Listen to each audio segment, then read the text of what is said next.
در ناحیه وسه شهرک اولبو کارهای ساختمانی منفرش نمودن صحن حولی میدان بیمارخانه مرکزی ناحیوی آغاز گردید. این راههای گذرگاه از یک بنا به بنای دیگر در صحن حولی بیمارخانه مرکزی ناحیه وسه میباشند. اکنون من بعد به حرکت آدمان و حرکت آزاد نقلیات یاری تجاری تاثیر خوب رسانیده. وضع خدمت رسانی طبی در این بیمارخانه باید در سطح باز هم بهتر و راهمانده شود. کارهای ساختمانی راه از جانب ساختمانچیان مؤسسه دولتی نگهداری راههای اتومبیلی شهر کلوب اجرا شده ایستادند. یادآور باید گردید که با پیشنهاد حکومت مملکت و دستگیری شریکان رشد بنای بیمارخانه مرکزی ناحیوی ساختمانش سال گذشته انجام یافت.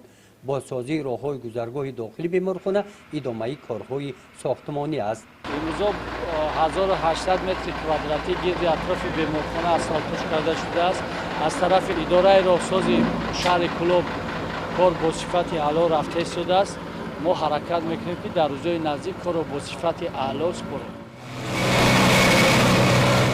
کارهای ساختمانی در سمت برقرارسازی راهها و منفرش نمودن راههای سنگفرش شده در دیگر محله‌های ناحیه وسه هم ادامه دارند.